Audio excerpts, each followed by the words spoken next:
যাদের হাঁটাচলা করার সমস্যা আছে, অর্থাৎ হাঁটতে গেলে পড়ে যাওয়ার ভয় লাগে বা হাঁটতে গেলে ঠিকঠাকভাবে স্টেপ ফেলতে পারেন না, তাদের জন্য এই ভিডিওটি খুবই গুরুত্বপূর্ণ। Hello, welcome. আমি তমাল নাগ, একজন ফিজিওথেরাপিস্ট। আমি আজকে আপনাদের দেখাবো কিছু সহজ টেকনিক বা কিছু সহজ ব্যায়াম, যেগুলো নিয়মিতভাবে আপনি যদি প্রতিদিন 2 থেকে 3 মিনিট করে অভ্যাস করেন, আপনি আপনার হাঁটার সময় পড়ে যাওয়ার ভয়কে কমাতে পারবেন এবং হাঁটার স্টেপকেও ঠিক করতে পারবেন। আমরা যখন স্বাভাবিকভাবে হাঁটাচলা করি তখন একটু ভালো করে খেয়াল করলে দেখবেন আমরা প্রথমে পায়ের গোড়ালি ফেলি, এরপর পায়ের পাতা যখন পুরো পায়ে ভর পড়ে তখন পিছনের গোড়ালি ওঠে, আবার একই রকমভাবে উল্টো পায়ের গোড়ালি, আবার পায়ের পাতা যখন পুরো পায়ে ভর পড়ে পিছনের পায়ের গোড়ালি উপরে উঠে।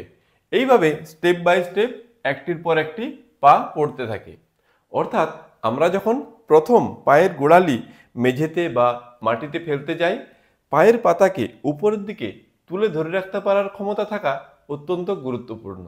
যদি পায়ের পাতাকে আপনি উপরের দিকে তুলে ধরে রাখতে না পারেন, তাহলে পুরো পায়ের পাতা একসঙ্গে মেঝেতে পড়বে বা অনেক সময় পায়ের আঙ্গুল প্রথমে পড়ে তারপর গোড়ালি পড়ে, ফলে আপনার স্টেপিং ভুল হয়ে যাবে বা হাঁটা ঠিকঠাক হবে না।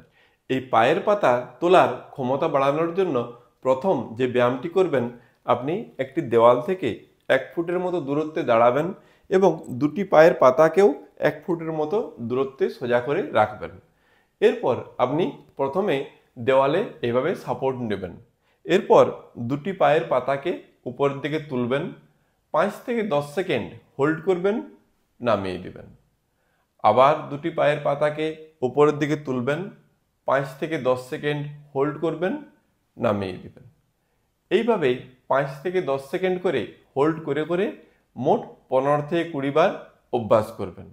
এইভাবে দেওয়ালে সাপোর্ট নিয়ে কিছুদিন ব্যায়ামটি অভ্যাস করার পর আপনি একটি টেবিল বা চেয়ারকে সাপোর্ট নিয়ে দুটি পাকে 1 ফুটের মতো ফাঁকা রেখে সোজা হয়ে দাঁড়াবেন। এরপর একটু হাতে ভর দিয়ে দুটি পায়ের পাতাকে উপরের দিকে তুলবেন, 5 থেকে 10 সেকেন্ড হোল্ড করবেন, নামিয়ে দেবেন। এইভাবে 5 থেকে 10 সেকেন্ড করে হোল্ড করে করে মোট 15 থেকে 20 বার অভ্যাস করবেন। এইভাবে ব্যায়ামটি কিছুদিন অভ্যাস করার পর আবার একই রকমভাবে দেওয়ালকে 1 ফুটের মতো পিছনে ফাঁকা রেখে দুটি পাকে 1 ফুটের মতো ফাঁকা রেখে সোজা হয়ে দাঁড়াবেন। এরপর দেওয়ালে সাপোর্ট না নিয়ে দুটি পায়ের পাতাকে উপরের দিকে তোলার চেষ্টা করবেন, 5 থেকে 10 সেকেন্ড হোল্ড করবেন, নামিয়ে দিবেন। আবার দুটি পায়ের পাতাকে উপরের দিকে তুলবেন, 5 থেকে 10 সেকেন্ড হোল্ড করবেন, নামিয়ে দিবেন।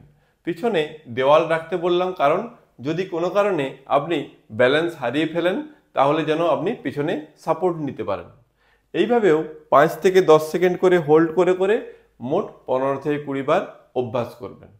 পরবর্তী ব্যায়াম, আপনি বেডে বা চেয়ারে পা ঝুলিয়ে বসবেন, দুটি হাত সাইডে রাখবেন, এরপর একটি একটি পায়ের পাতাকে উপরের দিকে তুলবেন এবং এই পজিশনে ধরে রেখে পুরো পাকে উপরের দিকে তুলবেন, 5 থেকে 10 সেকেন্ড হোল্ড করবেন, নামিয়ে দেবেন। আবার অন্য পায়ের পাতা উপরের দিকে তুলবেন, একই সঙ্গে পুরো পা উপরের দিকে তুলে ধরে রেখে 5 থেকে 10 সেকেন্ড হোল্ড করবেন, নামিয়ে দেবেন। এইভাবে 5 থেকে 10 সেকেন্ড করে হোল্ড করে করে ডান পাটি মোট 20 বার এবং বাঁ পাটিও 20 বার অভ্যাস করবেন। এই ব্যায়ামটি আপনি কিছুটা ওজন দিয়ে করতে পারেন।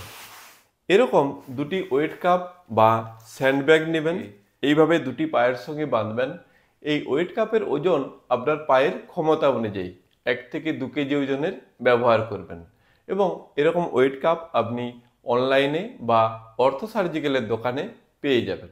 এরপর একই রকমভাবে আপনি দুটি হাত সাইডে রাখবেন, পায়ের পাতা উপরের দিকে তুলবেন, একই সঙ্গে পুরো পাকে উপরের দিকে তুলবেন, 5 থেকে 10 সেকেন্ড হোল্ড করবেন, নামিয়ে দেবেন।